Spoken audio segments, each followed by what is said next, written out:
CJ, you set a new career high in points with 22 and you only played 14 minutes. So can you walk us through kind of what you saw and what allowed you to be so successful today?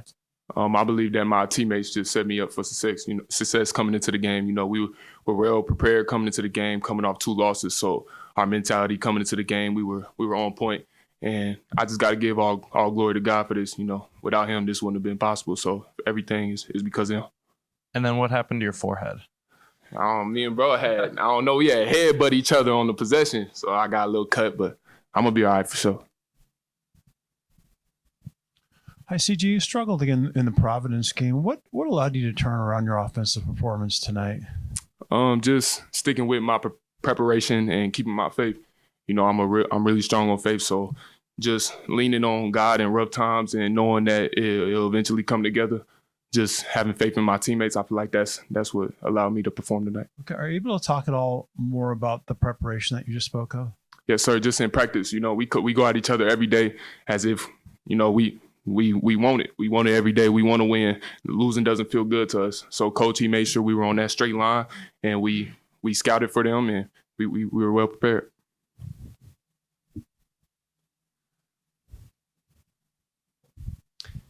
NJ, obviously that was a physical team you guys played today, and it felt like today was the most physical game you've played on both ends. Kind of talk about the game you had today and how you think you can build on that in the future.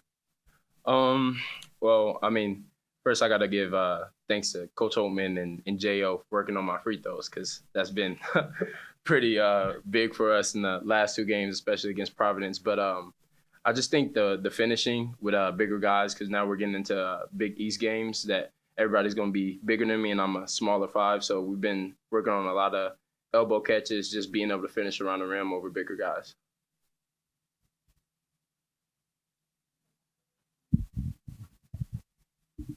Thank you. Question for both players. When we had the little skirmish there at 16:51 in the second half, what got you going there with Wichita State getting the tactical and things that transpired around that time? Do you remember that time? Yeah. Connor, I don't know if you guys, Connor's probably been in here a bunch, but he's really big with energy. So he came back over after that play, and we were trying to calm him down, and Connor was just like, next play.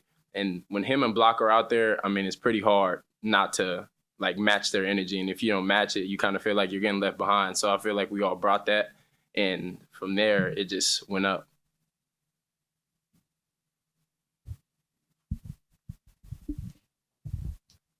This one's for either of you. Obviously, Layden offensively has had a tough couple games. He did drill that 3 tonight, but defensively, he's really brought the energy. What's it been like to play with him on that end of the floor and kind of just feel that energy and feed off of it?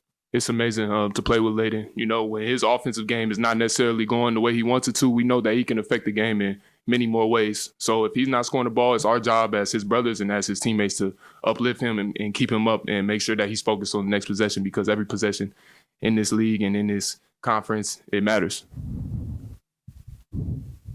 NJ, you guys are kind of at the end of the non-conference schedule. You got a couple more non-cons before the Big East really wraps up. What have you learned about this team as you kind of have reached the end of the non-conference? I think I've learned that it doesn't really matter who's playing. Like Coach always says that anybody can play. Like I don't think Skolman played that much this game or did what he usually does, but you look at him on the bench and he's cheering like he has 25 points, 10 rebounds. Like, I think everybody's doing that no matter what their role is in the game, and we all just really want to win. I feel like the where people see us in our league kind of puts a chip on all of our shoulders also, so we want to do the best we can to finish at the top. And then, CJ, you were kind of the momentum guy off the bench coming in, providing an instant spark. You talk about the crowd and the atmosphere. There was a season high in attendance at today's game with 3,800. So you talk a little bit about the energy at Wintrust tonight. Man, the energy was amazing. We look for that as players from our fans to come in here and support us every time we show out. So that does nothing but fuel us and feeds our team to want to play even harder for you guys. So having everybody there means a lot to not only us, but to the coaches as well.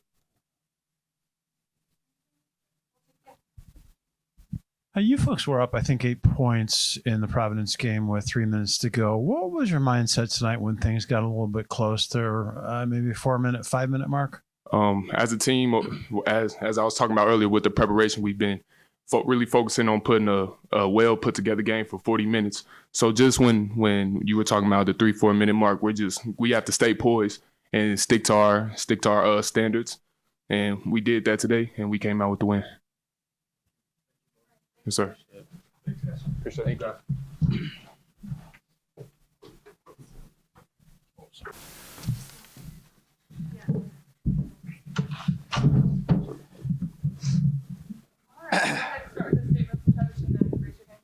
All right, guys, good to be with you. Got a lot of respect for this Wichita State team and the pace in which they play. They're phenomenal with their pace. Terrific in transition, well coached, and put you in a lot of difficult spots. And we certainly felt that in the first half. So, best wishes to them. Credit to them for just how the way they play. I thought the difference was us able to string some stops together, and then we had tremendous bench. We had a tremendous bench today. They just came in and played the roles at a really high level. When you go down and you look at our bench, they were just NJ, CJ, Layden, JJ. Those guys were phenomenal, and they really changed the game. So that was the difference. And the last thing I would add is, again, heard our crowd, felt our crowd last game, and we certainly heard and felt our crowd this game. And hopefully they appreciate the way our guys play. 24 assists on 32 made field goals is a phenomenal stat. And boy, our crowd was great today. Coach, what did you learn about your team today that you previously may not have known before today's 40 minutes?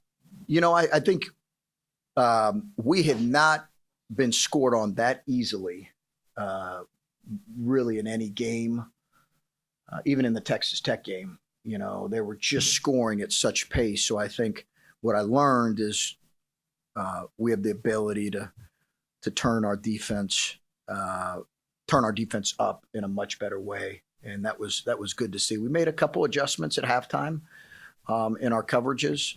But as much as anything, it was the way those guys committed to playing. Chris, can you talk a little bit about your interior defense? Because in the first half, you guys were significantly outscored, especially in the paint. There was a big difference there. You curbed that to about 14 points in the paint in the second half. So can you talk about turning that defense up, especially on the interior? Yeah, I thought NJ and JJ's length really helped with that, but we also kept the ball in front more than what we did in the first half. We kept them out of transition more, and we were scoring too, so that helped. But I thought having JJ and NJ in there together, they are better rim protectors than Troy and David. We know that. And I think those guys did a good job impacting the shots at the rim. And then for Troy, only 10 minutes, but still got the start. Can you kind of talk about his role going forward as you're kind of ending the non-conference schedule and going into almost a full Big East slate? Yeah, Troy?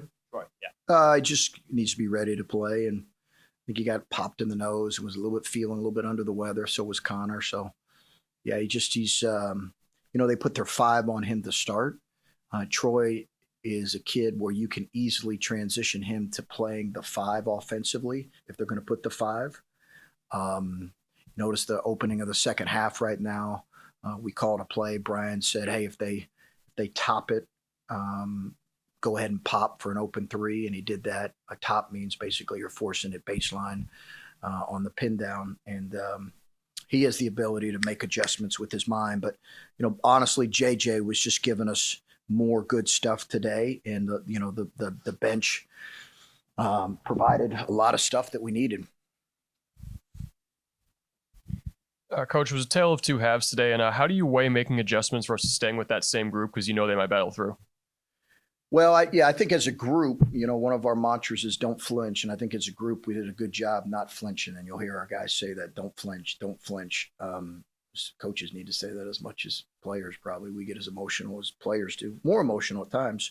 But just keep doing what we were doing. But I felt like a couple of our guys being under the weather, maybe just didn't have the same juice. And honestly, I think our bench was really playing well. We've talked. We have, I think, 9 guys that can start on a given night. So, I think everybody knows that. They have to be willing to accept that. And also NJ tonight, I thought had a really impactful game. 9.6 rebounds and notably no fouls. What do you think about his game tonight as it kind of gets him ready for the Big East play? NJ? Yeah. Oh, I thought he was terrific. He was terrific. He still has to get better at some of the details defensively. That's something that probably outside of coaches, no one really sees that. You know, he's got to pick up coverages a little bit quicker. He's got to pick up actions just a little bit quicker. But that's a learning curve for him. But he was phenomenal. NJ Benson was, again, NJ, Layden, CJ, JJ were the difference in this game.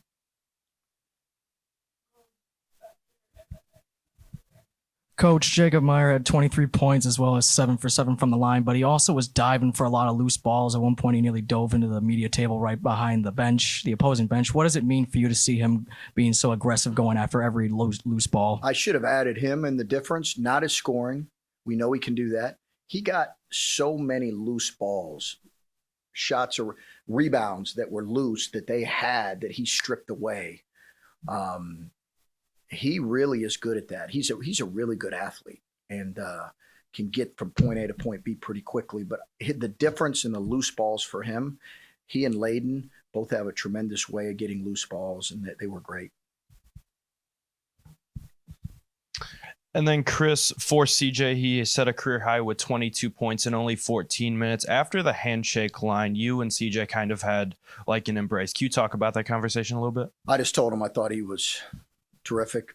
You know, he was the difference. He broke up, but he kind of broke open the game when we needed it. And I was going to get him back I didn't tell him this, I was going to get back in the last 6 or 7 minutes, but we were just rolling with that group. But I thought he was the difference. CJ's, I'm really proud of CJ Gunn because, he had a reputation coming in here of playing a certain way, inefficient and just playing a certain way. And you could say, well, that's not necessarily that was kind of what was said about him. And he has really grown as a player. When you look at him, he's a talented kid. He's grown as a player. He's embraced playing a certain way. And a byproduct is he's been able to really help our team. And he's been able to really play well. And that's it's only a credit to the kid. The kid has to be willing to adjust and be coachable and listen and say, hey, maybe this wasn't working for me. I need to do this. Completely, he's been very coachable, and a byproduct is he's played really well for us in important games, and he's defensively, I think, can really add something to us. Coach, in the latter stages of the game, what did you tell your team about being mentally tough today? The latter stages, I think we just talked about that throughout the game. About there is a toughness required. They can really score the ball in spurts. And I thought we played frustrated in the first half. We looked frustrated individually, collectively. So I had to say multiple times, just take a deep breath, take a deep breath. We're playing a good team that's good offensively. And if we can just settle in and do things a little bit better, that's the right response. And I thought we did a much better job of that. Anything else? And then, Chris, with DePaul being on the quarter system, you've kind of had a couple weeks now to kind of feel out what works, what doesn't work. Can you kind of walk us through that process with kids not being in classes and maybe having a little bit extra time to work on things? Yeah, I'm still getting a little bit of a feel for it too, because there's a balance there between monopolizing their time, and we spend a lot of time with them, and this is a very quick turnaround against a terrific St. John's team. So, for us, it's been a benefit, I think. But as I mentioned here, it's a little bit, I don't want to get in the details, but there's a little bit quirky deal in terms of our schedule with it having to take another day off. So that limits us a little bit too. But overall, it's something we're all adjusting to. Okay. Thanks, guys. Appreciate it.